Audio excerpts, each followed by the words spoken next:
बिस्मिल्लाहिर्रहमानिर्रहीम। मोअज़्ज़ज़ नाज़रीन कराम और नग़मा आवाज़ देखने वालों को नदीम हाशमी का आदाब। आज हमारे दरमियान हमारे इस अहद की एक बहुत ही मोतबर और बहुत ही काबिल फ़ख्र और काबिल क़द्र शख्सियत मौजूद हैं, जिन्हें हम मंज़र इमाम साहब के नाम से जानते हैं। मोअज़्ज़ज़ ख़वातीन व हज़रात, मंज़र इमाम साहब किसी तारुफ़ के और किसी तारीफ़ के मोहताज नहीं। ये बड़ी उनकी सखावत, फयाज़ी और ईसार है कि आज, और हमारी खुशबख्ती कि आज आपने हमें मुलाकात का मौका फ़राहम किया और ये शर्फ़ अता किया कि हम उनकी खिदमत में यहाँ उनके दौलत कदे पर हाजिर हुए। मंज़र इमाम साहब, असल जो इनका जो काम था और जो इनकी इब्तिदा थी वो तो थी अफसाने से, यानी बतौर अफसाना निगार आपने अपना एक तरह का कैरियर का आगाज़ किया और बेहतरीन अफसाने लिखे, अपने वक्त के बहुत ही मारूफ और मशहूर तरीन अफसाने लिखे, बड़े मार्कतुल आरा अफसाने लिखे। लेकिन बाद में हमने ये देखा और हमारे बहुत सारे नाजरीन और उनके देखने वाले, उनके चाहने वाले, उनके जो बही ख्वाह हैं, एडमायरर्स हैं, वो मंज़र इमाम साहब को बतौर अफसाना निगार कम जानते हैं और बतौर खाका निगार और तंज़ व मज़ा निगार ज़्यादा जानते हैं। उसकी वजह ख़वातीन हज़रात सिर्फ़ और सिर्फ 50-50 है, यानी वो अपने वक्त का एक बहुत ही मशहूर तरीन तंज़ व मज़ा का पर मबनी वो प्रोग्राम होता था। तो हम ये समझते हैं कि वो प्रोग्राम तो था बहुत ज़बरदस्त, लेकिन हम तो सामने ही देखते थे स्क्रीन पे कि जी इसमें इस्माइल तारा हैं, इसमें माजिद जहांगीर हैं, इसमें ज़ेबा शहनाज हैं, अशरफ खान हैं, लेकिन हमें ये नहीं मालूम कि पीछे शुएब मंसूर भी हैं, पीछे मंज़र इमाम साहब भी हैं और कैफ रिजवानी साहब भी हैं, अनवर मखसूस साहब भी हैं। ये लोग उसके खाके लिखा करते थे और पूरी कौम महजूज होती थी। और वो मुझे अच्छी तरह याद है कि वो वक्त बिल्कुल उस वक्त थम जाता था और सड़कों पर ट्रैफिक जाम हो जाता था या बिल्कुल सन्नाटा होता था और लोग जो है वो 50-50 देखने के लिए अपने अपने घरों में टेलीविज़न के आगे सर जोड़ के बैठ जाते थे। क्योंकि उस वक्त टेलीविज़न भी इतना आम नहीं हुआ था, आहिस्ता आहिस्ता लोगों के यहाँ आना शुरू हुआ था। तो आज हम अपनी जो ये नशिस्त है और जो गुफ्तगू का सिलसिला है नग़मा आवाज़ के लिए, उसमें हम जनाब मंज़र इमाम साहब से सवालात का आगाज़ करूँगा। और क़िबला की खिदमत में सबसे पहला सवाल तो मंज़र साहब ये है कि सबसे पहले तो इस पूरी टीम की तरफ से, नग़मा आवाज़ की तरफ से आपको शुक्रिया, सलाम मोहब्बत और सलाम तहसीन। बहुत बहुत शुक्रिया। अब ये थोड़ा सा आप बताइए ज़रा सा अपना जो इब्तिदाई दौर है और आपकी जो पैदाइश, बूदो बाश और ये सारी चीज़ें। बिस्मिल्लाहिर्रहमानिर्रहीम। जनाब आली, लिखने का शौक़ तो मुझे बचपन ही से था, वो हर आदमी यही कहता है बजा, लेकिन मैं इसलिए कह रहा हूँ कि वाकई मैंने बचपन से लिखना शुरू किया। और वो क्या लिखता था मैं, वो हुआ ये कि हमारे पड़ोस में एक लड़का रहता था, वो मेरे पास आया, उसने कहा कि मंज़र साहब मेरा एक काम कर दो यार जी। और वो काम ये था कि वो किसी लड़की को लव लेटर भेजना चाह रहा था। अच्छा अच्छा, वाह उसने कहा ऐसा लिखें कि उसका दिल खुश हो जाए। वाह। वो इत्तेफाक से मैंने ऐसा लेटर लिख दिया और वो उसका काम बन गया, पट गई पट गई वो आया, उसने मुझे फीस दी बाकायदा। अच्छा, 10 रुपये उस ज़माने में फीस थी। कमाल हो गया भाई। उसके बाद फिर मैंने बाकायदा लव लेटर राइटर बन गया। अरे लोगों के मोहल्ले वालों, ये तो लोगों को गोशा ही नहीं मालूम आपको। हाँ हम मालूम, तो मोहल्ले वालों के लेटर और फला के लेटर वो लिखता था मैं, अब 10 रुपये फीस लेता था उस ज़माने में। वाह। अच्छा, उसके बाद ये हुआ इत्तेफाक, ये ज़माना मंज़र साहब आपका कलाम बाला हो, ये ज़माना कब का होगा? कोई 50 की दहाई, 60 की दहाई? कम से कम 50 की दहाई। 50 की दहाई, अच्छा। उसके बाद ये हुआ भाई 10 रुपये 50 की दहाई की तो बहुत। तो उसके बाद जब मैंने अपने लिए लव लेटर लिखा तो वो लड़की नाराज हो गई, उसने फिर लिफ्ट ही नहीं दिया। अरे यहाँ पे उल्टी हो गई सब तदबीरें। सब तदबीरें। जब मैंने खुद लिखा तो वो ऐसी की तैसी मिल गया। तो उसके बाद ये हुआ कि मैं बोर हो गया, मैंने कहा छोड़ो यार, लव लेटर के अलावा कुछ और करो। लेकिन हुआ ये कि लिखने की प्रैक्टिस हो गई थी। और इसका एक पस मंज़र है जी। पस मंज़र ये है, हमारे ननिहाल से, इंडिया से पस मंज़र शुरू होता है। होता ये था कि मैं जिस जगह का था तो वहाँ नाना, हमारे नाना हजरत जिनका इंतकाल हो गया, करसा हुआ, और हमारे खालू, तो वो दोनों मुख्तलिफ उसमें रहते थे। यानी नाना हमारे अगर रहते थे एक जगह तो वो बहुत दूर फासले पे खालू रहते थे या खाला रहती थी।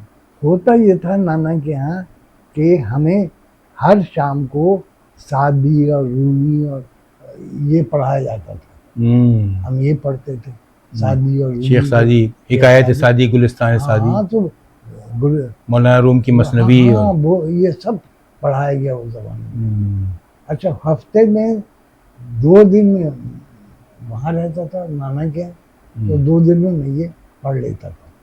फिर जब मैं आता था, स्कूल हमारा यही था, खालू के घर के पास। अच्छा। तो वहाँ जनाब आते थे, तो वो इंग्लिश मिजाज के आदमी थे, वहाँ वो शेक्सपियर और बर्नार्ड शॉ और ये वो इसको तो बिल्कुल कंट्रास्ट।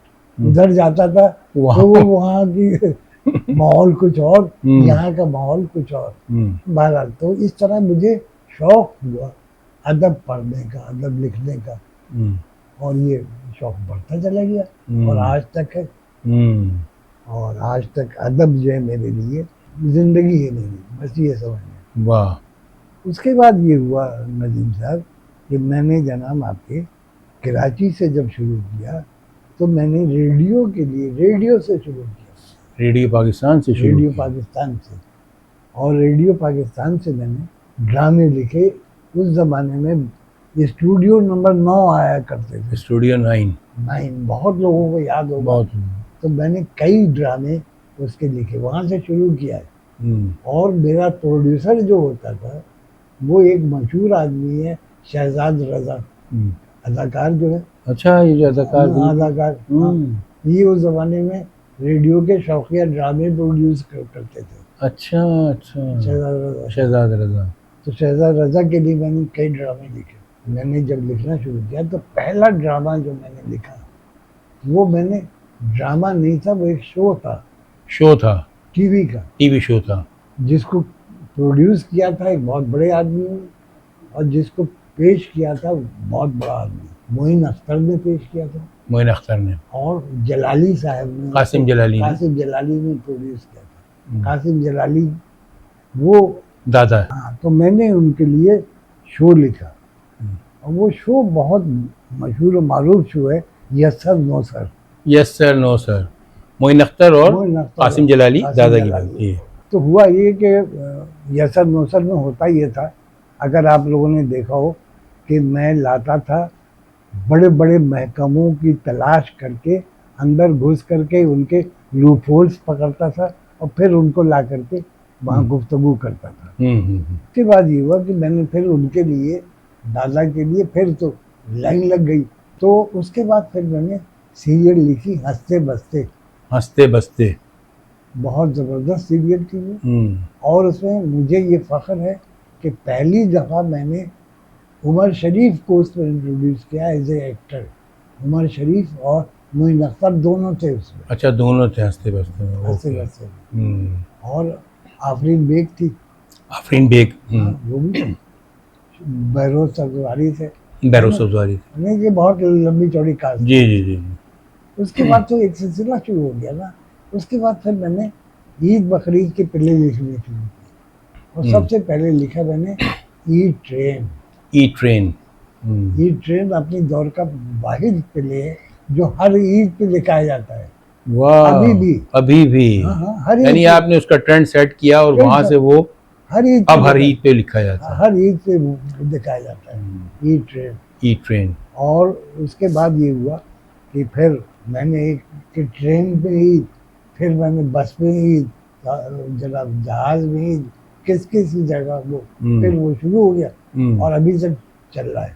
मंदर साहब, ये बहुत ही यानी मुअद्दबाना सवाल ये है कि ये जो स्टेज ड्रामे आपने बहुत सारे तहरीर किए, आपने लिखे, और जिससे बहुत सारे लोग सामने आए, निकल के उभर के सामने आए, और माशाल्लाह बड़ा नाम कमाया और नाम कमा रहे हैं। उसमें कुछ आपको चुनिंदा कुछ ऐसे मशहूर मारूफ ड्रामों के नाम अगर याद नहीं है, लेकिन एक ड्रामा मुझे याद है, या शेख वीज़ा भेज।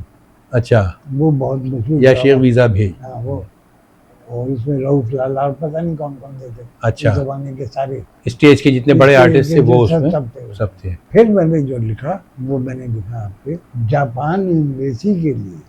अच्छा, वो जापान की लोक कहानियां मैंने ड्रामाटाइज किया था। वाह। और वो स्टेज किया था मैंने उसको। अच्छा।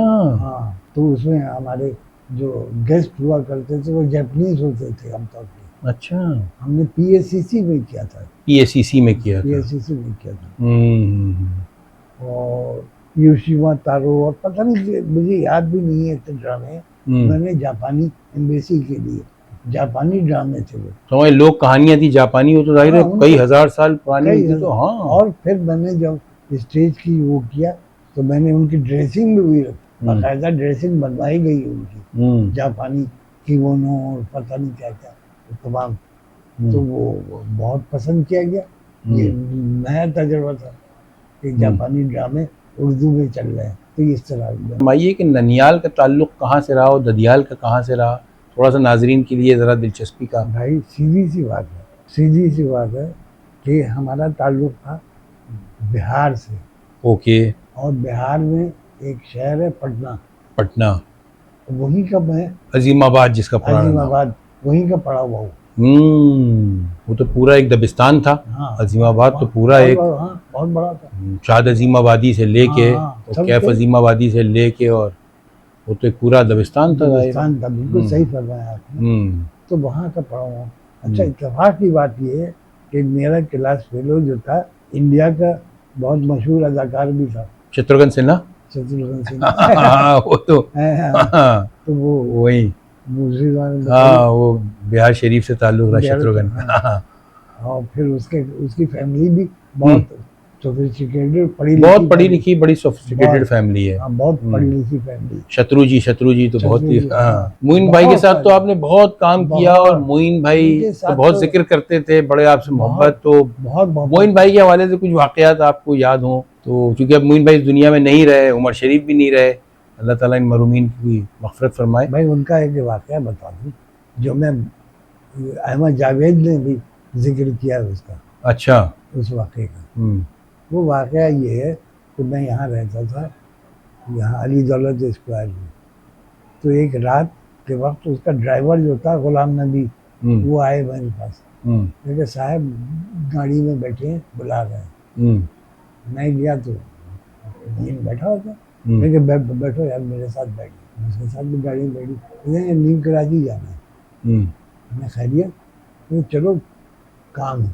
फिर उसने एक अखबार निकाला जिससे किसी साहब की अपील शायद हुई थी कि मैं कैंसर का मरीज़ हूँ और मुझे एक ही मेरी खुशी है कि मैं किसी तरह उम्रा कर लूँ, मेरी बीवी और ये। तो चलो सब रात को 2 बजे घर पहुँचे उनके, पूरा मोहल्ला जमा हो गया, मोइन आया सर उनके। फिर 1 हफ्ते के अंदर अंदर उसने उम्रा करा दिया। और फिर मुझसे पूछा कि भाई वहाँ के लिए कोई बेचारे को देखभाल कर ले। मेरा छोटा भाई जद्दा में था, मैंने कहा मेरा छोटा भाई है, तो भेजो, अभी फ़ोन करो। मैंने फ़ोन किया भाई को, शकील नाम है उसका। भाई ने फ़ौरन कहा कि भेज दे उसको। तो 1 महीना जनाब रखा। अच्छा। और 1 महीने में सारा जो मराइल होते हैं हमले के वो अदा करवाए, फिर वापस। 1 महीने के बाद दोनों का इंतकाल हुआ। ये मुझे हमेशा याद रहेगा ये वाकया।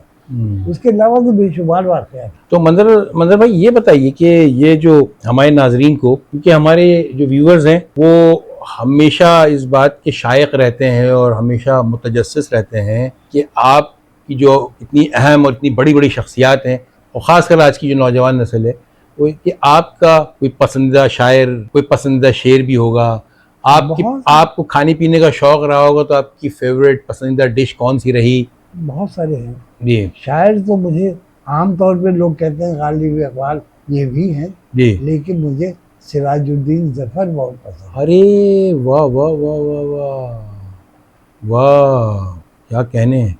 हमारे दोष पे खुलती जो तेरी जुल्फ तो हम नसीम सुबह के लहजे में गुफ्तगू करते।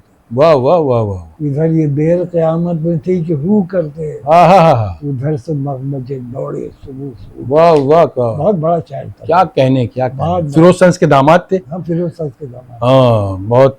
और एक खूबी उसमें एक और थी, पाकिस्तान का पहला कमर्शियल पायलट था।